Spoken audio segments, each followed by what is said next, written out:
Dr. J, after the hottest of starts para sa Gilas, powered by Andre Blach, na kung saan he was responsible for the first 19 points, scoring 17 and assisting on the other 2.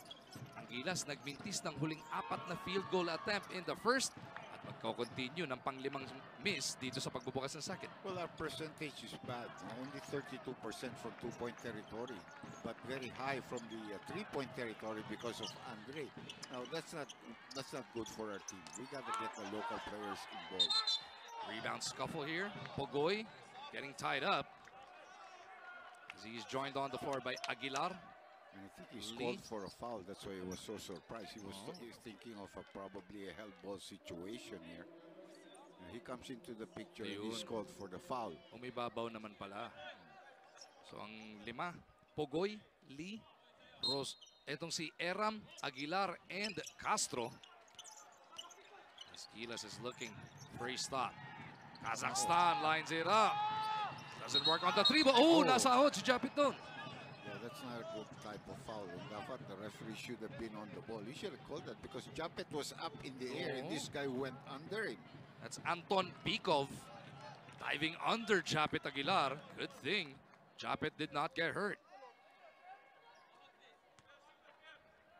Marunong din bumagsak si Japet. Well, he probably felt the guy underneath him. That's why medyo nakita mo gusto na niyang tumukod if he had to 3-point attempt by Eram. Doesn't work on this one. Almost a minute into this second frame. Clemens on the move para dito sa Kazakhstan. Clemens pa rin, sinalubong ni Aguilar. Japet is whistled for a personal.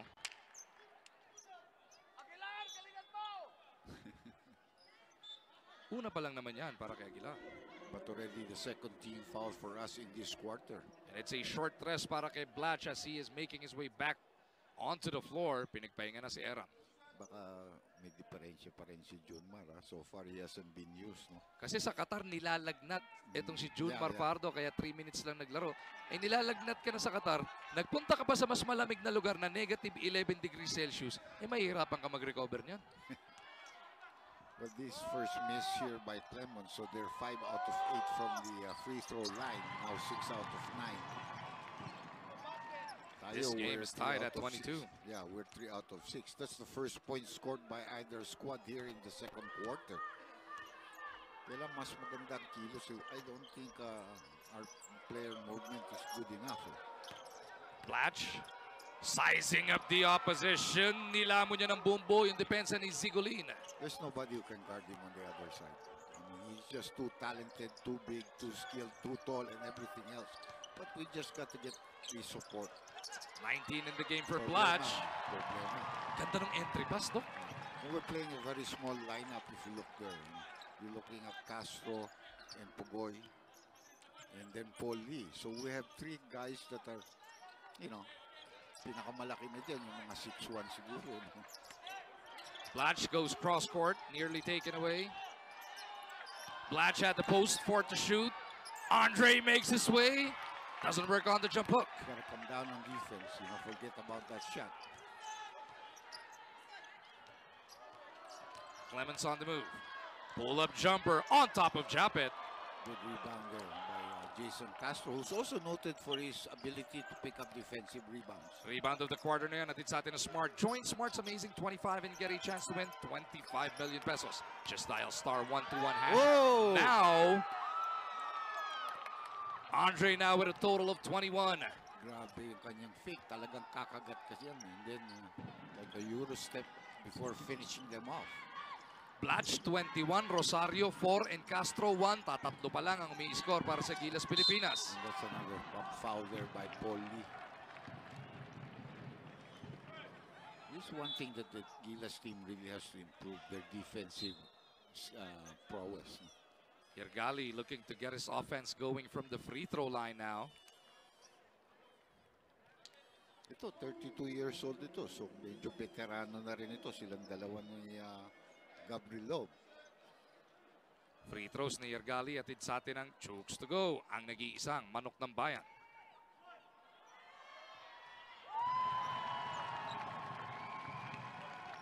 First point of the game for Yergali. He came up with that huge shot in crunch. You need them. 26-26. Tabla na naman ang ating labanan. Dapat maka-score na si Castro dito. There he goes. Jason kicks it out. Lee couldn't pull the trigger. Back over to Jason. 10 to shoot para sa mga nakaputi ng Pilipinas. Blatch sizing up. Zigolin again. Jason from the right side. The triple is delivered. Atin sa atin yan ang all-new Google Wi-Fi plans. Get unlimited fiber in every room, on every device. Visit pldthome.com tonight. Kanina ko pa nakita yung tira ni Castro na yun. And the third steal of Blatch, and he converts again. Move of the quarter yan. Atin sa atin na Smart. Join Smart's Amazing 25 and get a chance to win 25 million pesos. Just dial *121# now. Salamat sa pagsasama niyo sa amin.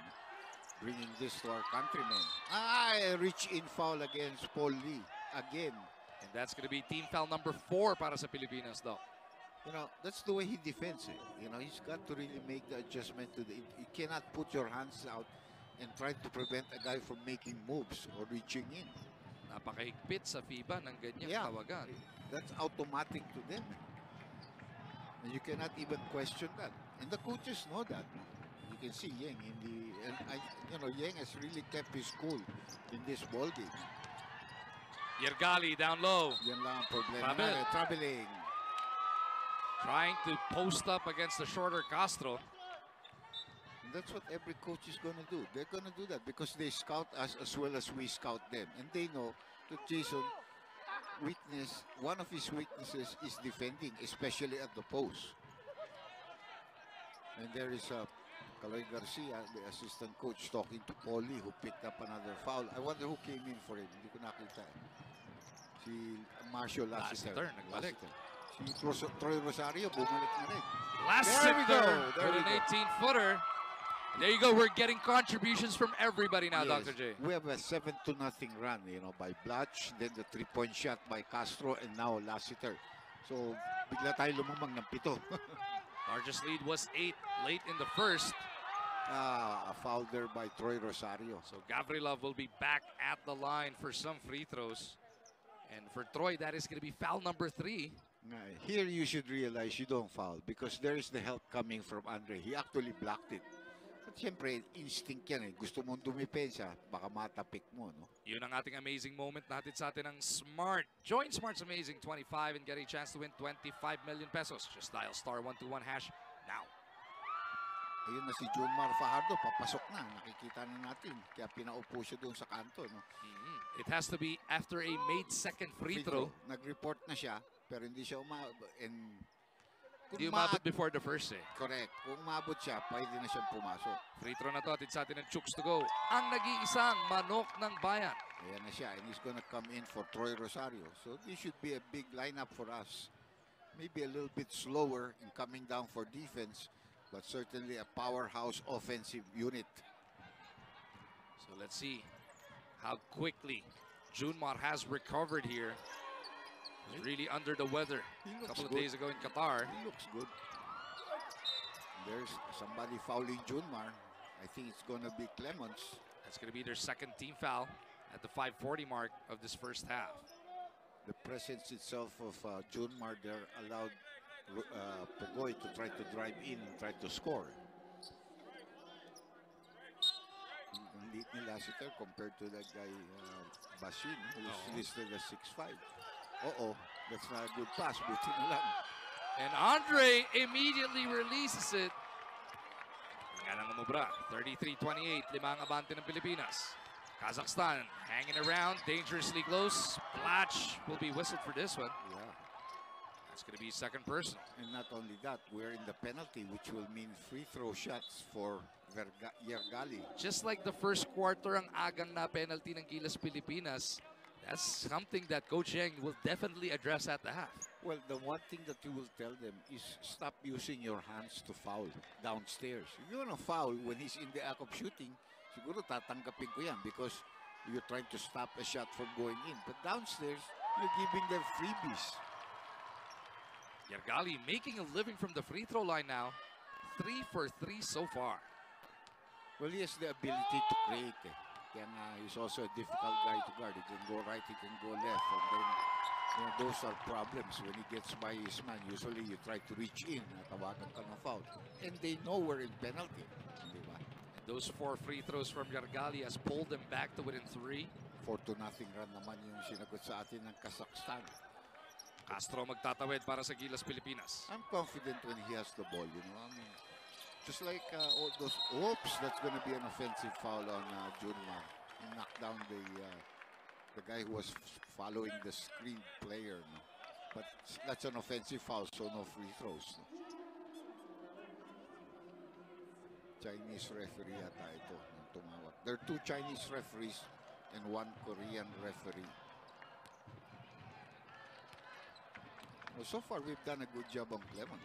Oo, si Pogoy ngayon ang naka-assign. It's also known to be defender. Don't hold. See, the hands are away from the guy, and that's troubling. Good call. Gusto sanang gamitin ni Sigolin yung kanyang bilis kontra kay Junmar, but he ends up taking that extra step before that dribble. Nakita mo yung lahi ng Kazakhstan, iba-iba yun, because they're close to the East Asian countries and also part of China, Mongolia, ganun. Tapos the other Tan, which means land of Kazakhs. No? Junmar inside, turn around, all board. And that was an automatic for him. That's what. Clemens will recover this one. That's good defense. You don't use the hands, but that's a post play. And Blanche will clear it.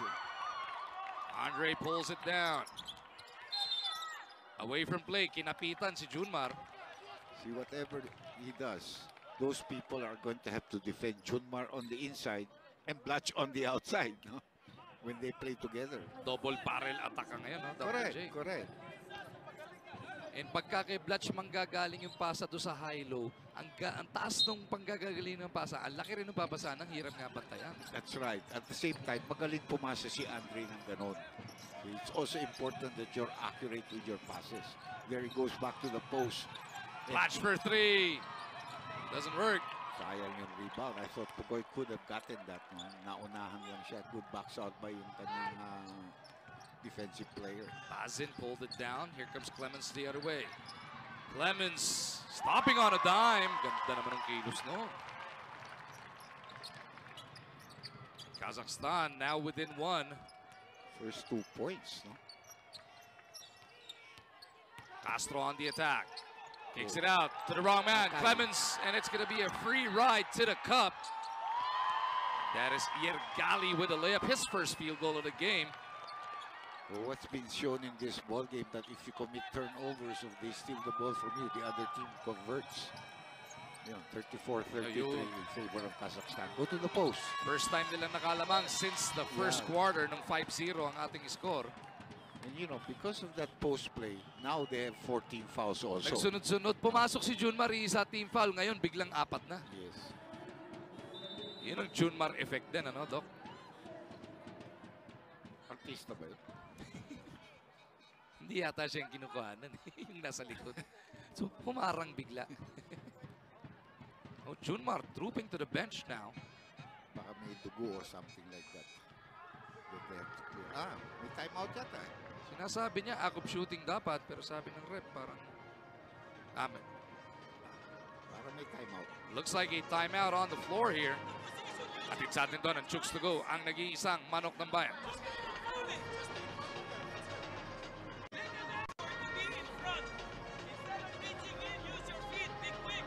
Left, and there's another foul, this time against the guy defending Junmar, and that will send him to the free throw line. That's a foul on Aska Maidekin. 21 years old, 6'8". So Fardo with an opportunity to score his first points, Doc. He went 0 for 2 kanina. Yeah, and he missed one of his favorite fadeaway shots on his very first attempt. Might really be under the weather, but you know, magtitignan mo, he seems okay. Just has to shrug off those cobwebs, eh, you know, bigyan siya ng ano. And pinawisan eh. Pag nagkasimula magpawis, pag nagtuloy-tuloy, aayos din yan para sa ating 5-time MVP. Eh, gusto niya pawisan, madaming ball boy siya lang dala doon. Ayun siya na, ayun, puro right down the middle. Nahuli na ni Junmar yung sukat ng court dito sa Kazakhstan. 39-38 now. That's Isa the na way. lang ang inahabol ng Gilas. That defense of Lassiter is correct. Don't hold, stay, and then half front. And si Baroka, ayos rin. Clemens, inside they go. Patayan dyan. Nilamon ni Junmar at ni Blach. There's gonna be 3.5 seconds remaining on the shot clock para dito sa Kazakhstan. 3 seconds. So the first thing you defend is the basket. You don't want any knockout plays or alley-oop passes. So let them pass outside para malayo. Bago sila. Yan ang sinasabi ko. But Inabot. Blach recovered. Oh! Tinawagan ng foul! That looked clean from Andre Blach, and if it is, it's gonna be his third personal. Yan ang problema doon. Bumagsak yung tao, nag-automatic pumito yun. Pero that was a clean block. I think sumabit sa ring kaya siya bumagsak. Yeah. Kita mo, Pagsabit ni Bajin. masakit pa nga wrist niya. That's a clean block. Yung pagsabit niya sa ring, yun yung nag-cause kaya siya nag-swing. At doon sumakit yung kamay niya doon sa ring, hindi sa pagbagsak. Again, that's committing a mistake. You know, that's the play that you're looking for in 3-second shot. Guy cutting to the basket. You let them get a pass outside, 25, 26 feet in 3 seconds and let them make a shot from there. But he misses the free throw. Both teams have had problems from the free throw line. Pangatlo na ba yan o pangalawa ni Blach? Looks like it's just the Second foul, no? Hindi, pangatlo na nga to. Pangatlo na. That is 3 personal fouls on Andre Blach. He's got to watch it the rest of this first half. Tandaan natin na sa FIBA game hanggang 5 personal lang. Yes. Graduate ka. Pati technical, counted yan as a personal foul. And now Kazakhstan is applying pressure in the backcourt. Baroka will get it across para sa Gilas. Looking to tie or retake the lead. Yes, Andy Mark with a floater. That's a familiar shot. 2 good baskets. 1 good basket by Baroka. The other one, a nice assist pass to Paul Lee. Tabla tayo sa 40. Just hands up, Andre. Rebound, picked up by Blach. Tignan mo yung reaction ni Blach. Sabihin mo, mabagal siya, mabigat siya, pero bilis niya kumuha ng bola. Siya nang galing sa ibabaw nun. But another turnover. Napuwersa yung pasa. Si Blach sumundot na naman. Buti na lang. Hindi natawagan. And nag-turnover pa yung kalaban na si Bajin. Napatama pa niya kay Bajin, ano? Nanggigil din, nakita niya, nako, pang-4 na foul to. Yung bilis talaga ng kamay ni Blach. Yeah, those are players' instinct when you reach in like that, Baroka should go all the way. And he does. Doesn't work. Pardo taps it. But Kazakhstan ends up with it. Clemens looking to set this one up. Our players must be tired. Ang bagal natin sa mga yung loose ball recovery. Those are players that I know are very quick in picking up balls. They try to attack Junmar at the post.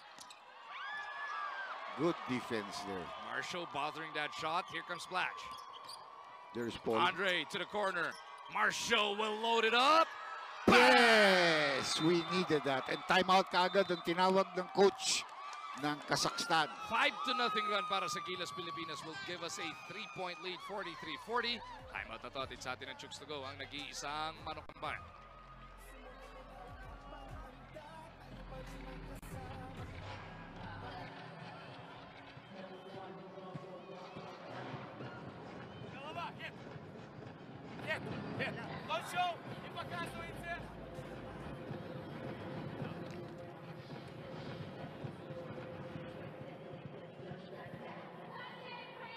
Pilipinas has given the lead back to our national team, 43-40. But during that last time out, Dr. J, Coach Yang, nadinig natin, he wants more ball movement. Exactly what I've been saying. We started that way. That's why they had the 5-0 run. We missed, I think, our first 4 shots because it was all 1-on-1. And right now, we had contributions from 3 different locals. Paul Lee with 3, Lassiter with 3, and the 2 points of Baroka. All of a sudden, iba na yun di ba? Oh, 3-point shot. And look at Fajardo just go over everybody. Yan si Kraken. And now we go for the last shot. They're also in penalty, so we have no hurry here. Shot clock is off. 15 remaining in this first half. At inalis na si Blach, so there is no chance of him picking up another foul. No? Lee will make his move. Pag-aralan. 7 remaining. Yeah. Chop it back to Lee. Correct. 4 to go. Stop, Paul stop. puts his head down. Up and a fake and a fadeaway. Perfect. Paul Perfect. Lee delivers the dagger. That's a 7-0 run para sa Gilas to end that first half. Well, I'm very happy with the way we finished because we